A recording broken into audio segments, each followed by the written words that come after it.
क्या होता है जुगनी का मतलब, जो इतने सारे गानों में यूज करते हैं। कभी इसको अल्लाह के साथ जोड़ देते हैं, तो कभी इसी जुगनी को बुलेट पे बिठा देते हैं। कभी ये जुगनी हवा में उड़ रही है, तो कभी यही जुगनी कार में बैठ रही है। जुगनी चढ़ती है शिकार। ऐसा क्या कॉमन है इन सब गानों में जो इन सब में जुगनी का इस्तेमाल किया गया है? कुछ तो सिमिलैरिटी होगी ना। इसी कॉन्सेप्ट को हम इस वीडियो में इतना डिटेल में समझेंगे ना कि आपको सिर्फ ये वाले गाने नहीं, जुगनी से रिलेटेड हर गाना, हर कॉन्सेप्ट एकदम क्लियरली समझ में आने लगेगा। तो लेट्स स्टार्ट। और इसीलिए जब पटाखा गुड्डी गाने में सूफीज्म में जो सूफी वर्ड है ना, वो इसी से आता है। ये रब्बी शेरगिल का जुगनी गाना है, इसलिए उसको बोला गया है जुगनी उड़ी। जुगनी वर्ड के ना कई सारे अलग अलग मीनिंग है। पहले इसका एक लिटरल बेसिक मीनिंग था, लेकिन धीरे धीरे टाइम के साथ साथ इसको एक मेटाफर के जैसा यूज करने लगे। इसके पीछे बहुत इंटरेस्टिंग स्टोरी भी है, हम आगे देखेंगे इस वीडियो में। और आजकल इसको एक सूफी फिलोसॉफिकल मीनिंग की तरह यूज करते हैं।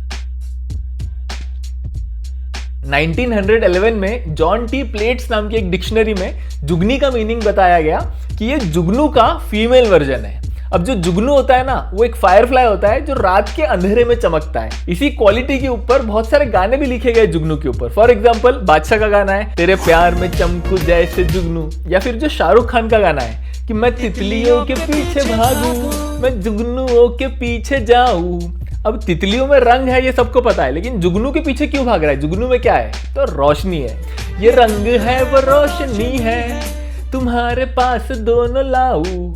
तो जुगनू में रोशनी होता है अकॉर्डिंग टू दिस डिक्शनरी, और वही उसका फीमेल काउंटर पार्ट बन गई जुगनी। जैसे कि वो अंधेरी रातों में बिजली के जैसी है तेरी मुस्कान जुगनी जुगनी। इसके अलावा जुगनी का एक और डिक्शनरी मीनिंग है। एक बाद में महान कोश नाम की डिक्शनरी आई, जिसमें जुगनी का मीनिंग बताया एक गले में पहनने वाला ऑर्नामेंट। उस टाइम पर औरतें गले में कुछ ऑर्नामेंट पहनती थी जिसको जुगनी कहा जाता था। जुगनी रवायती तौर पे शायर ने कि अगर गले में पहनी हुई तो वो एक तावीज की शक्ल में। अब अगर जुगनी गले में पहनने वाला तावीज है या ऑर्नामेंट है, तो ये वाली लाइन सुनो।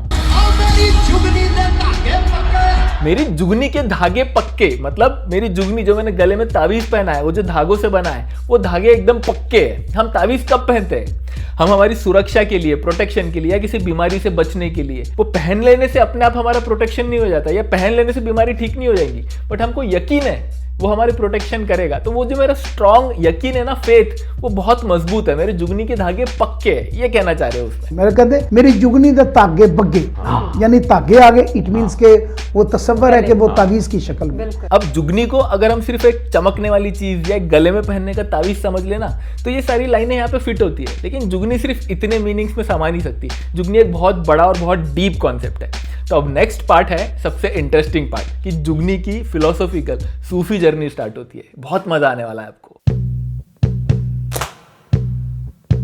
आप ये सोचो कि जो पोएम होती है या कोई गाना होता है, ये क्या होता है? ये किसी राइटर का ऑब्जर्वेशन होता है। जब कोई राइटर किसी चीज को देखता है तो उसके बारे में अपने ऑब्जर्वेशंस एक गाने में लिख के हमको बताता है। फॉर एग्जाम्पल, गेहूं के खेतों में कंघी जो करे हवाएं। अब ये गाना गुलजार साहब का लिखा हुआ है कि जब खेतों में हवाएं चलती है तो उन्होंने क्या फील किया। जैसे खेतों की फसल दो हिस्सों में बट जाती है ना, ऐसा लगता है कि किसी के बालों में हम कंघी कर रहे हैं।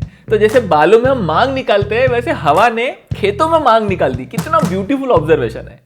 अब राइटर्स के ऑब्जर्वेशंस किसी जगह के लिए हो सकते हैं, किसी देश के बारे में हो सकते हैं, या पॉलिटिक्स के बारे में, किसी भी चीज के बारे में हो सकते हैं। अगर मैं खुद राइटर हूं और मैं खुद बोलूं कि मैंने ये देखा, मैंने ये किया, तो मेरी जो आइडेंटिटी है वो कंप्लीट बायस्ड रहेगी ना। मुझे अपने धर्म की गलत चीजें नहीं दिखेगी, मुझे मेरी पॉलिटिकल पार्टी की बुराइयां नहीं दिखेंगी, तो मैं कंप्लीट ट्रुथ नहीं लिख पाऊंगा। लेकिन मेरी जगह अगर कोई ऐसी सोल है जो कंप्लीटली आजाद है इन सब बंदिशों से, उसकी खुद की कोई आइडेंटिटी नहीं, वो एकदम प्योर सोल है, उस सोल को अगर हम दिखाएंगे कुछ चीज, तो वो सही को सही और गलत को गलत बोलेगी। वो किसी से डरेंगी नहीं। ऐसी सोल होती है जुगनी।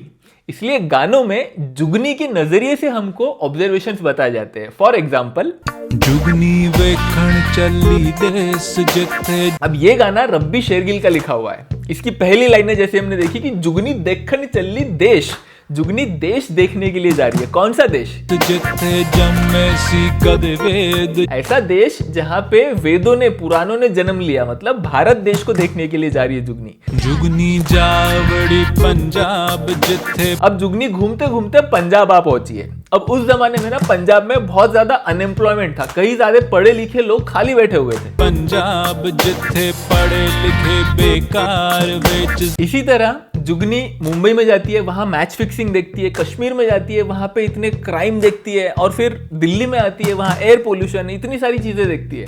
अगर मैं ये सारी चीजें देखूंगा ना तो मैं ब्लाइंड आई कर लूंगा। मेरे धर्म की बुराई क्यों करूं मैं, मेरे देश की बुराई क्यों करूं मैं, मेरे पॉलिटिकल पार्टी की बुराई क्यों करूं मैं। लेकिन जो जुगनी है वो ट्रू सेल्फ है, वो एक ऐसा स्पिरिट है जो अब तक करप्ट नहीं हुई है इस दुनिया में आके, उसने किसी का पक्ष नहीं लिया है, वो एकदम प्योर सोल है। अब इस पॉइंट पे एक इंपॉर्टेंट चीज समझना जरूरी है कि जुगनी जो है वो एक्चुअल में कोई लड़की नहीं है जो घूम रही है सब जगह और आके राइटर को अपने ऑब्जर्वेशन बता रही है। वो राइटर ही अपने ऑब्जर्वेशंस लिख रहा है, बट एक फ्री माइंड से, एक अनओपिनियनेटेड माइंड से, उसके लिए वो जुगनी का इस्तेमाल कर रहा है। अब ये अंडरस्टैंडिंग को लेकर हम लोग नेक्स्ट पार्ट समझेंगे। ये दोनों कनेक्टेड है, इसलिए ध्यान से सुनना। अब इस पार्ट में हम लोग ये देखेंगे कि ये जुगनी जो है इतनी प्योर कैसी है, इतनी डेयरिंग कैसी है उसमें कि वो सरकारों के खिलाफ, राजा महाराजों के खिलाफ भी गलत बोल सकती है। उसके अंदर इतनी हिम्मत कहाँ से आई कि वो किसी से डर नहीं रही है। और इसी से हमको ये पता चलेगा कि पटाखा गुड्डी में जो जुगनी है, ओ जुगनियो पटाखा गुड्डियो, या जो क्वीन मूवी की जुगनी है, इनमें क्या मतलब होता है। 1900s के टाइम पर पंजाब में दो फोक सिंगर्स थे, बिश्ना और मंडा नाम के। ये लोग पंजाब के अलग अलग गांव में जाते थे और वहां पे गाने गाते थे, उस गांव का हाल बताते थे अपने गानों के थ्रू। और ये लोग इतने स्मार्ट थे कि अगर कोई इनको 1 रुपया दे दे तो उस इंसान का नाम अपने गानों की लाइन में ऐड कर देंगे तुरंत, और कुछ तो चेंज करके उसके लिए गाना बना देंगे। अब उस टाइम पे पंजाब का हाल इतना बुरा था ना कि लोगों के पास खाने के लिए पैसे नहीं थे, बीमारियां फैल रही थी, ऊपर से अंग्रेजों का अत्याचार बढ़ते जा रहा था, तो लोग बहुत भड़के हुए थे अंग्रेजों के खिलाफ। तो ये बिश्ना और मंडा अपने गानों में ये भड़ास निकालते थे। अब उस टाइम पे अंग्रेजों ने क्या सोचा कि उनके रूल के 50 साल कंप्लीट हो गए थे इंडिया में, तो उन्होंने गोल्डन जुबली सेलिब्रेशन करने का सोचा, जिसके लिए एक मशाल जलाई जाएगी और वो मशाल पंजाब के अलग अलग रीजन्स में भेजी जाएंगी। जहां भी वो मशाल पहुंचेगी वहां पे जबरदस्त सेलिब्रेशन होंगे, पार्टियां होंगी, नाच गाने होंगे। तो आप सोचो कि क्या माहौल होगा। एक तरफ तो लोग इतने गुस्से में भड़के हुए अंग्रेजों के खिलाफ, और ऊपर से अंग्रेज उनके रीजन में आके पार्टियां कर रहे, जश्न मना रहे। तो लोगों का ये जो गुस्सा था ना, ये बिश्ना और मंडा अपने गानों में बताते थे। अब ये लोग ना थोड़े एजुकेटेड नहीं थे, तो इनको जुबली इंग्लिश का वर्ड पता नहीं था। उन्होंने सोचा कि जुबली नहीं, ये जुगनी है, और उन्होंने अपने गानों में जुगनी इंक्लूड करके उसके खिलाफ बोलना शुरू कर दिया। जुगनी आप पहुंची मजिठ्ठे, तो वो जो मशाल है वो जब मजिठ्ठे नाम के शहर में आई थी पंजाब के, तब उन्होंने बोला था कि जुबली आप पहुंची है मजिठ्ठे, जहां पे कोई रन ना चक्की पीटे, मतलब कोई भी औरत चक्की नहीं पीस रही, किसी के घर पे खाने के लिए नहीं है। आगे लिखा है, अब ये आगे का आप पढ़ लो, मैं पढ़ूंगा तो मेरी पंजाबी इतनी अच्छी नहीं है, मैंने इसका ट्रांसलेशन भी ऐड कर दिया है नीचे। तो इन शॉर्ट, जहां भी ये जुबली जाती, जैसे कि लुधियाना, अमृतसर, तो ये लोग वहां पहुंच जाते और वहां जाके गाते कि जुगनी आप पहुंची लुधियाने, जुगनी आप पहुंची अमृतसर। अब धीरे धीरे ये लोग इतने पॉपुलर होने लगे कि जहां भी ये जाते लोग इकट्ठा हो जाते इनको सुनने के लिए, क्योंकि ये तो लोगों के दिल की भड़ास निकाल रहे थे, लोग रिलेट करने लग गए इनसे। अंग्रेजों को लगा कि ये दोनों मिलके हमारा सेलिब्रेशन बहुत पॉपुलर कर रहे हैं, तो इन लोगों को दरबार में बुलाया गया। अब ये लोग अंग्रेजों के सामने जाके उनके दरबार में खड़े रहकर पूरे सिक्योरिटी के बीच में अंग्रेजों को ही क्रिटिसाइज कर रहे थे अपने गानों में। तो ये जो डेयरिंग वाली बात है ना कि जुगनी किसी से नहीं डरती, चाहे आगे कोई भी हो, वो सच को सच और गलत को गलत बोलेगी। यहां से इसका मीनिंग निकल के आया। कहते हैं कि बाद में बिश्ना और मंडा को अरेस्ट कर लिया गया और उन लोगों को फांसी भी हो गई, लेकिन उन्होंने ये रिवॉल्यूशनरी जो जुगनी है उसको इमोर्टलाइज कर दिया, हमेशा के लिए अमर कर दिया।